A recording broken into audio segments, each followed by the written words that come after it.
Kenapa saya kuat 3 jam kalau ngaji? Saya ini pecinta umatnya Rasulullah SAW. Umat itu tidak boleh hanya mendengar kata-kata seorang bahak, nggak boleh. Harus mendengar kaifa qala Tubari wa kaifa qala Al-Baidawi wa kaifa qala Shahifus Shafi wa kaifa qala Imamun Syafi'i. Saking hormat saya. Cuma saya nyampaikan pancen rileks guyon karena itu wasiatnya Bapak. Hak kena ngaji guyon. Iku wong bingung kabeh sing ngaji-ngaji. Assalamualaikum warahmatullahi wabarakatuh. Bismillahirrahmanirrahim. Alhamdulillahirabbil alamin. Wassalatu wassalamu ala asyrofil mursalin sayyidina Maulana Muhammadin wa ala alihi washabihi ajmain. Amma ba'du. Derenge kula takdim teng para sing rawuh. Dongaaken Sayyid Muhammad Ikhlas, muridé mau cerita sangu mbek rabi. Wis dongano Sayyid Muhammad legowo ndek murid sing cerita rabi mbek sangu mbek nyindir Gus Raub. Ingkang kula hormati wonten Gus Raub, wonten Habib Husain, Habib Syekh Abud, wonten Habib Soleh Al-Kafs dan ingkang kula hormati. Kula berpikir begini ya. Kula ikrar, kula tak sering bahasa Indonesia mawon. Kula ikrar-ikrarnya yang diceritakan para saksi tadi, murid-murid beliau adalah benar. Sebab itu kula ikut bersaksi yang membela jenengan, sehingga menangi Sayyid Muhammad. Ya ora duwe wajah ganteng kok Sayyid Muhammad. Tapi banggalah nanti mau jenengan mlebu swarga dimodifikasi pun ganteng. Oke, wonten cerita ngeten Habib Husain, wonten orang tanya, Gus kenapa Nabi itu kok ganteng, wali kok ganteng? Sing jawab ya lucu. Kok Nabi mesti mlebu swarga, dadi mrubahe ra akeh-akeh. Dadi mulane sing rapati ganteng kudu ngibadahe sing tenanan karena mlebono swarga wong ra ganteng butuh ekstra salon malaikat. Niku. Begini Pak Hasan, iki tangga kula sering ngaji teng Bojonegoro, terus piyambake nggih sakjane ra di rival kalian kula. Begini Pak Hasan, tadi kata Mas Lutfi itu pengganti dari nama sinten Syihab. Itu begini, ada cerita dan ini semua yang tidak menangis Sayyid Muhammad kedah senang karena hadhil millah atau hadatin ini milik yang menyaksikan Rasulullah SAW juga yang tidak menyaksikan. Ini pokoknya kalau bela mayoritas, secara pemilu mesti menang pulau karena ini mayoritas. Rasulullah itu begitu mencintai dan begitu rindu sama ikhwani. Mereka kata sahabat, saya ini ikhwanu kayak Rasulullah. Enggak, antum ashabi, kamu itu sahabat saya. Ikhwani adalah man amanabi walam yaroni. Mereka iman sama saya padahal tidak ngerti. Itu hebat luar biasa. Wong tidak ngerti kok iman. Wong ora tau disangoni Sayyid Muhammad kok seneng. Itu hebat. Lah sing biasa disangoni untuk bojo kan seneng wajar. Nggih setuju nggih? Mboten niki kan argumentasi ilmiah. Saya ini lho niki seksine Gus Raub. Saya ini di antara muridnya Mbah Mun yang kompetitor ilmiahnya baik, termasuk kategori A. Kategori A. Masalah ilmiah loh, nah, masalah budaya kalau biasa. Tapi biasanya saya itu berkah.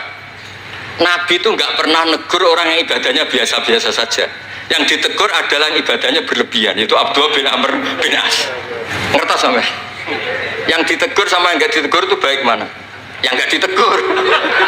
Nabi itu tidak pernah negur orang yang ngimami pakai kulhu, tapi pakai Baqarah ditegur. Soalnya kalau lagi partai kaum duafa nih, mana suara sadil bonati, tapi ini hak nih. Sehingga dalam banyak cerita dan ini disepakati banyak ulama.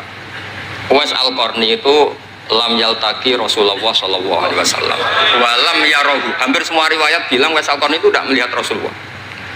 Beliau itu sering nangis karena tetangga-tetangganya sudah sowan Rasulullah dan tentu mereka menjadi sahabat karena sudah sowan. Tapi Uwais Al-Qarni di ibu mokongnya ra karuan.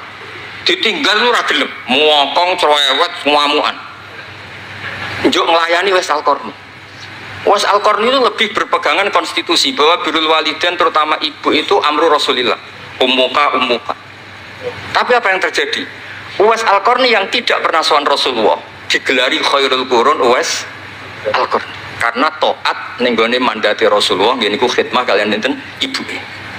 Padahal boten di zamannya beliau sebetulnya menangi zaman Rasulullah, enggak sowan. Maksud kula Pak Hasan, dadi sing ora roh-roh ya aja terus sampean ngrasa luwih tinggi.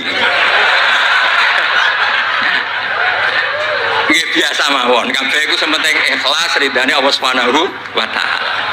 Nah niki terus mboten iki masalah konstitusi, soal masalah al-kutub al-mu'allafah. Saya ini tadi kata Gus Raum, saya itu orang mungkin yang tidak mulazim ke Sayyid Muhammad, tapi kata tadi Mas Lutfi, kalau sanad ke Sayyid Alawi saya tentu lewat Mbah Mun itu teman akrabnya bapak saya. Dulu ketika beliau mondok di Mekah itu yang nganter mbah saya, mbah kandung saya, namanya Mbah Sidik. Jadi keluarga saya ya pokoknya muamalah terus musohabah semuanya sama keluarganya Gus Raub itu minal ajdam. Ya sampai kadang beda pilihan presiden, tapi tetap rukun. Karena nganggep itu urusan akidah, ini biasa mawon apa? Biasa. Begini, niki rungokno tenan. Saya entah berapa kali sampai lupa nyetak kitab, tapi bukan nyetak komersial. Sama lagi bukan komersial. Jadi ini nggak perlu menyinggung siapapun, nggak komersial. Al-Hajju Fadha'il wa Ahkam itu saya nyetak entah berapa kali. Dan semua yang saya kasih Gus Rob itu mesti terus minta dibacakan. Kenapa? Karena semua fikih di Indonesia itu pasti bilang ar-ramyu itu ba'das zawal. Semua takrib mu'in i'ana semuanya pasti ar-ramyu itu ba'das zawal. Kunna natahayyanu fa idza zalati syamsu romaina. Kita ini nunggu zawalu syamsi baru romaina. Ya ramyu yaumil hadi asyar. Ketika ada peristiwa mu'assim terowongan Mina, karena jutaan orang ke titik yang sama di jam yang sama. Soal lagi jutaan orang ke titik yang sama di jam yang akhirnya Sayyid Muhammad memberanikan diri fatwa secara terbuka bahwa boleh romyu keblas zawal.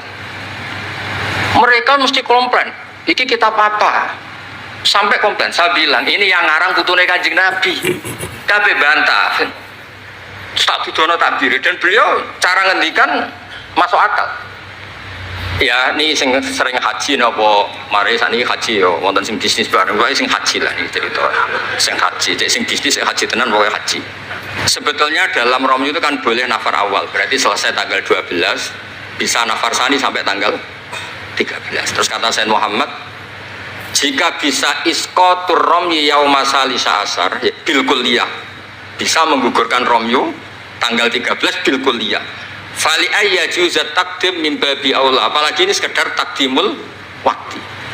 Dan beliau bilang di kitab Al-Hajju Fadha'il Ahkam, dan tidak yusamma mukhalafatan. Kenapa ada mukhalafah? Itla ilzama fihi bitasrah, karena Rasulullah tidak mengendikan bahwa ini harus begini. Itu hanya fi'lu. Fi'lu bisa ya dulu alal jawaz, bisa alal aulawiyah, nggak ada jaminan kalau itu syarat apa? Sah. Terus akhirnya orang tuh ayam semua, tenang semua. Berdasar fatwa Sayyid Muhammad yang kita sosialisasikan. Saya baca itu berkali-kali. Jadi saya cerita, jadi ini benar-benar cerita naskahnya Sayyid Muhammad, orang cerita sanggup. Terus kedua, tawaful haid. Saya sering ketemu orang-orang yang nekuni medis. Gus, kalau kita pakai obat itu kadang masalah, ada efek samping gini-gini. Padahal kalau kita nunggu suci kayak cerita Sayyidah Aisyah, Rasulullah itu pimpinan. Mereka pasti ikhlas disuruh nunggu Sayyidah Aisyah sampai suci kemudian tawaf ifadah. Tapi ini kan kita orang kebanyakan. Hotelnya kalau lama-lama ya kita tidak kuat bayar, kena komplain. Pesawatnya juga gitu, kalau lama-lama juga kena komplain, tidak bisa pulang kan. Dan itu kata Sayyid Muhammad sederhana ketika beliau menyarankan tawaful haid itu intikal madhab saja, atau tidak usah intikal. Kalau mendekati waktunya habis langsung tawaf, tapi nunggu waktunya mepet, karena dengan mepet berarti statusnya darurat, tapi statusnya darurat. Terus kata beliau dengan entengnya ngendikan di mana-mana yang namanya wajib atau syarat sah itu ya ma'al kudroh. Ini tidak kudroh berarti syarat itu hilang. Di mana-mana syarat menjadi syarat ya kalau kudroh. Ini tidak kudroh ya berarti syarat itu hilang. Sehingga terus kita nyaman tawaful haid. Itu di kitab Al-Hajju Fadha'il Ahkam. Bisa dicek bahasan halaman 115 itu. Ini bukan cerita Malaysia, cerita tek. Jadi buat ini serius. Karena tadi kan orang-orang bisa guyon cerita nikah, berarti Anda tukang nikah. Nah kalau sekarang guyon karena ilmu, berarti Anda mubarak betul. Cerita nikah iso guyu, cerita ilmu iso guyu, berarti waras sampean. Ternyata bisa senang dengan ilmu, bisa senang. Yang rileks saja. Saya baca kitab beliau yang khataman, ini Gus Rauf saksinya. Saya baca Qawaid Asasiyah itu pasanan khatam tahun 39. Terus poso ini kemarin 45 ini saya juga khatam baca Qawaid Asasiyah. Dulu itu karangan Sayyid Alawi namanya Zubdatul Itqan. di era Said Muhammad disebut Al-Qawaid Al-Asasiyah fi Ulumil Quran. Saya ngajar di Sarang ya kitab itu di pondoknya Gus Sufur. Saya berkali-kali baca kitab itu di Kudus di pondok saya kemarin khatam. Terus kitab beliau yang saya senang sekali diantaranya tentu Mafahim Yajibu Antus Sohah. Tadi Mas Lutfi cerita betapa repotnya Said Muhammad ngadep di Wahabi. Tapi di Indonesia saya sering cerita ke mereka, bahkan sebagian yang berfaham itu di kota banyak yang menjadi minna. Saya cerita begini, la ilaha illallah itu kalimatun dakhala bihal kafiru al-islam. Fakaifa bihadil kalimah. Kok terus jadi tukhriju hadil kalimah al-muslimah minal islam ilal kufri. Orang tahlilan, orang nyekel patok, orang-orang NU yang khol itu nyekel patok yang la ilaha illallah, la ilaha illallah. Itu kalimat yang orang kafir puluhan tahun menjadi muslim. Masa dengan kalimat yang sama menjadi kafir? Itu logikanya tidak kena. Berarti kalimat ini punya dua status. Ya mukminah memukminkan, juga mukafirah mengkafirkan. Itu kan lucu gitu. Dan itu mereka terus menerima. Kayaknya bener Gus Pak. Masa kalimat yang 70 orang misalnya kafir dalam waktu 70 tahun itu karena melafatkan satu kalimat itu saja, la ilaha illallah Muhammadur Rasulullah, langsung menjadi apa? Menjadi muslim atau mukmin. Masa dengan kalimat yang sama hanya karena sambil megang patok terus menjadi apa? Kalimat itu kalimat syahadatut tauhid. Makanya saya mohon para muhibbinnya Said Muhammad itu harus baca kitabnya. Saya ini bukan niat sombong. Saya baca kitab beliau yang saya takriri sampai khatam itu ya Al-Hajju Fadlul Ahkam. Saya sudah lapah berapa kali saya khatam. Terutama di bab Tuaful Haid sama Amrun Qabla Zawal. Terus Mafahim Yajibu Antus Sohah, Qawaid Asasiyah, Mafhumut Tatawwur wa Tajdid. Terus yang kitab-kitab paling modern terakhir karangan beliau itu Sirah Nabawiyah, sarahnya Alfiyatus Sirahnya Zain al-Iraqi. Terakhir Mu'alafatus Said Muhammad. Dan saya yang sering juga sinau itu Manhajus Salaf fi Fahmin Nusus. Itu juga termasuk kitab yang sering saya pelajari. Sehingga belajar betul Mas Hasan, boten main-main, belajar betul ya. Maksudnya kalau tidak bisa tak cari di kamus. Kalau nggak bisa semua bukan niat sombong. Pakai sarana saya ini kan bapak saya itu hafal Quran, buyut-buyut saya ini mungkin termasuk orang yang nekuni Quran. Jadi saya kalau nggak paham, ya Allah kita ibadah pantas. Tiang buta Quran ini jenengan terus mau ora paham kita ora pantas wis. Nah, ya akhirnya paham itu. Nah, dari sekian cerita yang difahami nufus, nah ini supaya sampean clear ya. Saya mohon semohon-mohonnya. Jika jenengan pilihannya berpakaian seperti ini oke. Yang berpakaian ala Rasulullah atau ala Arab terserah lah istilahnya, nggih monggo. Tapi yang berpakaian ala Jawa gini, saya masih ingat takbir itu di halaman 423 di Manhajus Salaf fi Fahmin Nusus. Itu beliau ngendikan gini. Wa kanat sunnatu Rasulillah sallallahu alaihi wasallam annahu yatamu ma yajiduhu fi ardi wa yalbasu ma yajidu wa yarkab ma yajidu mimma abahahu wa faman istamala ma yajiduhu fi ardi fa huwa al-muttabi' lis-sunnah kama annahu hajjal baita min madinati faman hajjal baita min madinati nafsi fa huwa al-muttabi' lis-sunnah wa ilam tarkun hadil madinah tilka. Saman cek itu. Insya Allah lafadznya itu persis. Bukan karena saya pintar atau cerdas, memang saya tekuni. Aku raiso seneng tuh pasang foto tok itu tidak bisa, saya tidak jenis seperti itu. Terus seneng ngenang di sangon itu, orang iso, saya itu sebenarnya nggak bisa. Tidak bisa, saya tidak jenis itu. Saya itu ya sering dikasih uang Mbah Mun, Gus Rauf saksinya. Tapi ya saya ngenang beliau itu ya kitabnya tak pelajari al-ulama tak baca depan santri saya khatam. Saking senengnya saya Mbah Mun ke Said Muhammad sampai beliau punya karangan Maslakut Tanassuk bil ittisalat li Said Muhammad Maslakut Tanassuk al-Makki fil ittisalat bi Said Muhammad al-Maliki. Saya baca khatam. Saya sampai lupa entah berapa kitabnya Said Muhammad. Saya baca khatam dan ada takrirannya. Takriran ini penting karena argumentasinya ilmiah. Misalnya begini. Kalau orang ke kuburan kemudian agak diluk, dianggap suratus sajidin li makhlukin. Suratus sajidin li makhlukin. Maka kata Said Muhammad kadang jawab ya lucu. Berarti orang yang koinnya jatuh, koin duit receh. Kalau saya kan mungkin sudah kaya uang kayak itu ya, koin jatuh tidak ambil. Kalau sampean kan masih diambil. Itu kan mesti fisuroti sajid atau fisuroti roket. Lah kalau itu dianggap murtad, semua orang yang ngambil HP-nya jatuh, itu semuanya Murtad karena ada suratus sujud li makhlukin, apalagi ini makhluknya koin. Nah ini bukan gitu, ini data ya. Maksudnya tak baca di sini karena memang saya profesional. Kalau tapi jangan ngundang saya, yang berang ngundang saya Gus Rauf itu pun sekali ini perjanjian sudah. Saya ini punya buyut-buyut Habib Husain Babut. Buyut-buyut saya itu tukang uzlah. Jadi saya termasuk kiai yang nggak suka diundang. Paling saya hanya ke Pasuruan karena Kiai Hamid Pasuruan itu sepupunya mbak saya. Ke Gus Rauf karena putranya guru saya. Pernah diundang Gus Kafabi karena agak-agak dipaksa. Mbah Mun itu ngaji di Pak Karim, berarti jenengan cucu murid. Waduh. Kok pakai ancaman ini? Wah ya sudahlah, saya nurut tuh. Saya nurut, tapi saya bilang begini, saya ini punya pondok Quran, sering deres Quran. Tadi kata Gus Rauf sering deres Quran, sering nyemak Quran. Ya monggo kalau berani menanggung hisab itu. Akhirnya terus sekali aja, karena resiko juga kan mengganggu orang yang deres itu. Buatan ini buatan ancaman, buatan cerita maupun buatan saya biasa. Nah ini saya baca beberapa teks yang supaya jenengan ngerti. Ketika Sayyid Muhammad mencintai Imam Malik itu beliau sampai punya karangan Imam Mudairil Hijrah Malik bin Sabri, sekian cerita betapa Sayyid Muhammad itu mencintai Imam Malik. Makanya beliau dengan gelar Al-Maliki. Beliau karuan Al-Hasani tapi beliau menyisipkan gelar apa? Al-Maliki. Kenapa? Saya cerita sekian mazayanya Imam Malik. Imam Malik itu tidak berpendapat kalau ba'da sholatil asri masuk masjid itu disunatkan sholat, karena bagaimanapun itu waktu ba'dal asri meskipun ada sebab mukorin yaitu masuk masjid.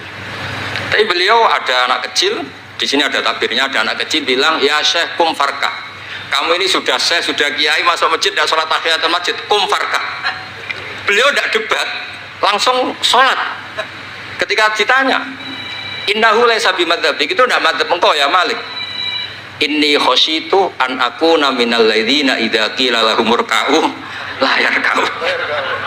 Kayak apa? Maksudnya Mas Hasan, kalau senang Imam Malik ya ngarang Imam Malik, kalau senang Sayyid Muhammad ya baca kitabnya. Selain cerita dinikahkan dan cerita dikasih uang. Buat niki ganjarannya kata kula gojlok. Mergi dadi jenengan seneng nyeneng ngomong itu kan ganjaran. Dan sampean takok, lah ono korbane, kalau tadi ya korban berkali-kali kan saya. Terus ada lagi cerita tentang Imam Malik itu pernah dimintai orang miskin. Saya minta uangnya. Imam Malik jawab, dohirnya itu tidak Islami, saya tidak punya uang, kapan-kapan saja ke saya. Terus kata orang di dekat Imam Malik, lima adalah takulu kama yakulun nas rozaqallah. Kenapa engkau tidak seperti umumnya orang rozaqallah? Enggak jadi. Kata Imam Malik, asyaddu kalimatin ala sa'il, kalimat terberat bagi sa'il adalah kalimat yang nyimpan roda sa'il walau dimna jumlatin, meskipun itu fidinim jumlatin. Terus fa'ana ujillu ismawahi ta'ala an azkurahu liman yakrohu sama'ahu walau dimna jumlatin. Saya ini ingin menyelamatkan nama Allah. Peminta itu paling nggak suka kalau ada kata-kata yang arahnya pokoknya nggak ngasih. Saya ulang lagi, peminta itu paling nggak suka kalau ada kata-kata yang arahnya itu tidak ngasih. Karena peminta ini sudah mangkel, saya menyelamatkan tidak nyebut Allah, nanti Allah jadi korban. Rozakok Allah, itu Allah kapan? Nyatanya sampai sekarang tidak ngasih rezeki, kan Allah bisa jadi korban kan? Maka beliau nggak mau nyebut Allah. Fa'ana ujillu ismawah, saya menghormati nama Allah, jangan sampai saya sebut di depan orang yang sedang nggak suka tadi, karena ada jawaban yang yufidu raddah. Kenapa yufidu raddah? Yaitu pokoknya tidak ngasih. Kayak apa orang-orang? Saya ulang lagi, jadi ini saya termasuk, insya Allah termasuk kompetitor terbaik, termasuk. Bukan apa ya, karena menurut saya seneng orang itu. Saya baca Ikhya itu lupa khatam berapa kali, itu saya takriri pakai naskah Gus Rauf punya, saya naskah maknanya Mbah Zubair saya punya, ngaji Mbah Mun. Kalau nggak bisa masih pakai kitab Ithaf. Kalau naskahnya beda, saya cari naskah yang lain. Karena saya seneng Ikhya, Minhajul Abidin, pokoknya kitab-kitabnya Imam Ghazali. Saya seneng kitabnya Mbah Mun, Mbah Zubair, semua. Bukan apa, takut saya seneng ternyata saya yukhalifu madhab. Saya sebagai pembaca maksudnya ya, korek itu kalau senang ternyata dia yukhalifu madhab karena ada baca. Contoh gampang begini, saya tuh sering ketemu orang-orang khusyuk yang tidak ngaji. Gus itu gimana orang-orang sholat pakai baju merah? Tak tunjukkan di Bukhari, babus sholat fi saubil ahmar. Ada yang protes lagi, gimana Gus itu kiai kok sholat kencing? berdiri babul qauli qaiman inda subadati qaumin di Bukhari itu. Gus, kok ada hadisnya semua? Yang masalah otak kamu kata saya gitu. Lu sampai sholat, sampean kalau sholat kan mikir, ya mikir utang, mikir macam-macam. Itu Imam Bukhari punya bab. Babul ifkar, tafsirnya apa? Imam Bukhari pakai bab itu babul ifkar di sholat, bab mikir di sholat. Itu dalilnya lucu Bebosen. Kanjeng Nabi itu sholat terus salam ke susu. Ditanya kenapa ke susu? Saya ingat ada dinar di rumah yang belum saya bagi. Berarti ingatnya kan pas sholat. Terus sampai ya bedanya Nabi ilingnya barang apik sama nuran, tapi kan podo lah dalam bab. Jadi kalau suwon kitab-kitab Sayyid Muhammad yang jadi makhrajan hasanan lihadil ummah itu harus kita bela mati-matian. Misalnya begini, Ataqah Somadiyah, mungkin di Jawa Timur disebut Ataqah Kubra, yang baca kulhu beberapa kali, yang katanya bapaknya terus masuk surga itu. Itu kan kalau di kampung saya Gus, kalau ada baca gitu yang selain anaknya tak udah kamu udah usah serius ramlak di bapak. Oh anaknya tenang-tenang. Pernah ada orang ngundang saya, Gus, ngocok Ataqah Kubra Gus. Anaknya mau nggak mangkon, monggo pinar, saya pulang. Kenapa Gus pulang? Karena anaknya ramoco wong liya bukan moco sembrono kamu. Sing ana ning hadis awaladin sholihin yatullah, ra ono au kiyayin sholihin yatullah kamu. Langsung Gus jenengan ngawur di dalil. Aku ora ngawur pancen aku wong alim, mesti roh tenan. Sing ana ning hadis awaladin sholeh ora au kiyayin soleh. Jadi anak itu penting, malah mau enggak makan atau berokokan. Monggo. Semenjak itu kalau orang undang saya enggak berani kalau enggak khusyuk moco. Takut saya pulang. Lah misalnya yang undang no nyangoni saya, sugih saya. Kan mboten ngefek no teror itu mboten ngefek. Jadi ini penting meskipun guyon, ilmu itu didudukkan. Sayyid Muhammad ngendikan, hadis-hadis tentang jumlah kul huwallahu ahad semuanya itu dhaif. Saya pernah ngaji itu di Kudus cerita gini, alhamdulillah kok dhaif. Hadis tentang jumlah la ilaha illallah yang banyak, alhamdulillah juga dhaif. Karena kalau itu syarat sahnya harus banyak, berarti begini. Mangqala la ilaha illallah mi'ata marrah lagi dakhalal jannah. Berhubung enggak ada jumlah mi'ata marrah, satu pun sudah dakhalal jannah. Kul ahad juga sama, di riwayat Bukhari jelas. Ada orang kalau imami baca kulhu ditanya, kenapa engkau baca kulhu? Li'annaha sifatur rahman fa ana uhibbu an aqra'a biha. Kata Nabi apa? Jibril datang, akhbir ya Muhammad anna wa yuhibbu bi hubbihi qul huwallahu ahad. Dan semua riwayat kadang hanya bilang hubbuka iyyaha adkhalakal jannah. Dan enggak ada riwayat hubbuka iyyaha wa qira'atuka alfa marra wa alfa marra lagi dakhalal. Kalau ada riwayat itu innalillahi wa inna ilaihi raji'un, kita punya masalah besar karena kita enggak kuat baca lama-lama itu udah kuat. Artinya gini, kita harus menjadikan kitabnya Sayyid Muhammad ketika menvonis hadis-hadis yang jumlahnya besar tadi. La ilaha illallah. Soal kamu lakukan tetap baik, kita sepakat itu baik. Tapi jangan jadi aturan hukum. Saya ulang lagi, baca banyak tentu tetap baik, tapi jangan menjadi aturan. Kalau jadi aturan hukum berarti gini. Dakhalal kafiru fil Islam in qara'a la ilaha illallah alfa marrah mi'ata marrah. Itu yang mengislamkan di masjid capek itu. Karena nunggu alfa marrah. Jadi saya mohon karena agama ini yuridu wa bikumul yusra, agama ini Allah inginnya itu mudah. Buistu bil hanifiyatis samha, semuanya itu mudah. Tapi jangan tahawun. Jadi kalau suwon tadi alhamdulillah sudah diduga saya 20 menit karena memang saya ini tidak bisa pidato. Saya kalau ngaji di rumah ini Gus Rauf saksinya. Saya ngaji biasa 4 jam, 3 jam ya ngaji. Ngaji ada kitabnya saya baca Jalalain, pikirnya ada Sofi, ada Futuhat Ilahiyah, kadang ada Tobari, itu kuat. Kenapa saya kuat 3 jam kalau ngaji? Saya ini pecinta umatnya Rasulullah SAW. Umat itu tidak boleh hanya mendengar kata-kata seorang bahak, enggak boleh. Harus mendengar kaifa qala Tobari, wa kaifa qala Al-Baidawi, wa kaifa qala Syafi'i Syafi'i, wa kaifa qala Imamun Syafi'i. Saking hormat saya. Cuma saya nyampaikan pancen rileks guyon, karena itu wasiatnya Bapak. Hak kena ngaji guyon. Iku wong bingung kabeh sing ngaji-ngaji. Jadi, ya ngoten mawon. Assalamualaikum warahmatullahi wabarakatuh. Oke teman-teman, jadi itulah reaction ngaji kita bersama dengan Kiai Haji Bahauddin Nur Salim atau Gus Baha, yang mana pada kali ini Gus Baha ngaji di Lirboyo dan di situ mempelajari ataupun mengkaji mengenai karya-karya kitab dari Sayyid Muhammad Al-Maliki Al-Hasani dan beberapa hal yang juga disampaikan oleh Gus Baha kepada jamaah bahwasannya yang paling inti dan paling mengena adalah bahwasanya karena kecintaan Gus Baha terhadap umat Rasulullah, maka umat Rasulullah itu ya harus mendengarkan apa yang disampaikan oleh Rasulullah melalui beberapa kitab-kitab referensi-referensi yang dikatakan oleh para ulama-ulama yang bersanad sampai pada Rasulullah, bukan hanya apa yang dikatakan oleh Gus Baha atau kata-kata dari Gus Baha saja. Umat itu mempunyai apa istilahnya, hak untuk mendapatkan ilmu yang berasal dari Rasulullah dan disambungkan dengan para ulama, bukan hanya mendengar cerita-cerita atau pikiran-pikiran dari Gus Baha saja. Itu kalau kata Gus Baha seperti itu.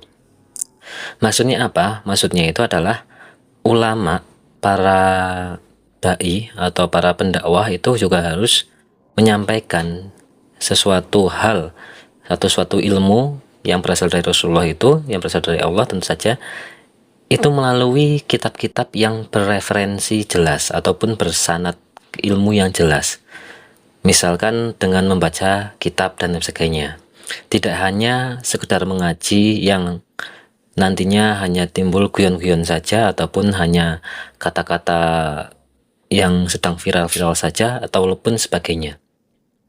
Nah, karena apa? Karena umat Rasulullah itu mempunyai hak untuk mendapatkan ilmu dari Rasulullah melalui orang-orang yang sudah mendapatkan apa istilahnya, keberuntungan karena dia mengetahui terlebih dahulu. Artinya orang-orang yang alim alamah itu orang-orang yang sudah lebih dahulu tahu.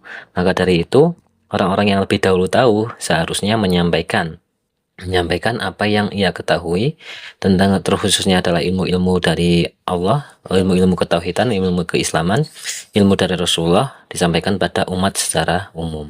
Karena menyembunyikan ilmu itu juga termasuk suatu hal yang kurang baik ataupun tidak boleh. Dan itu teman-teman, yang mana pada di sini juga Gus Baha banyak menggojlok kalau Gus Baha sih bilangnya adalah Mas Hasan gitu ya, Mas Hasan, menyampaikannya Mas Hasan, entah itu Hasan siapa ya, karena di situ kemungkinan besarnya adalah ia yang merupakan murid seorang Sayyid Muhammad Al-Maliki, kemudian dia pernah diberi uang atau beri sangu dari Sayyid Muhammad Al-Maliki itu, kemudian juga ia pernah dinikahkan ya, maka itu menjadi kebanggaan bagi Mas Hasan itu, sehingga Gus Baha langsung gojlok secara penuh ya, secara apa istilahnya, secara brutal kepada Mas Hasan ini, karena ya tadi itu langsung disekak ataupun langsung disampaikan bahwasanya umat Rasulullah itu mempunyai hak untuk mendapatkan pengetahuan, mendapatkan ilmu dari Rasulullah ya melalui kitab-kitab para ulama, para ahli ilmu, tidak hanya dongengan-dongengan saja gitu. Artinya apa? Ketika mengaji ya harusnya memakai ataupun membaca ataupun membuka kitab-kitab ya, kitab-kitab keilmuan, dan saja sesuai dengan apa yang nantinya sedang dibahas. Nah, kemudian seperti halnya kita ketahui bahwasanya Gus Baha biasanya memang ngaji itu ya tetap harus pakai kitab ataupun pakai ya misalkan tafsir Jalalain misalkan, ya harus pakai kitabnya, harus pakai referensi yang jelasnya. Kemudian kitab tafsir Sawi ya juga sama gitu.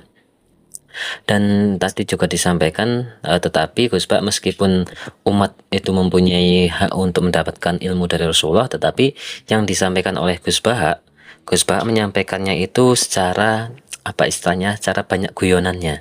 Nah, kenapa banyak guyonannya? Karena itu sudah menjadi suatu apa istilahnya ya, wasiat dari ayah beliau yaitu Kiai Nur Salim untuk menyampaikan ketika ngaji yo harus banyak guyonnya, karena jamaah itu biasanya di rumah sudah punya masalah, kemudian sudah sering diseneni, dimarahin sama istri ataupun sama siapa gitu, kemudian sudah banyak problem aja di rumah, kemana kemudian dia ke ngaji ya tetap harus guyon, karena ketika ngaji kok dimarahi ya nantinya double ya dimarahinya.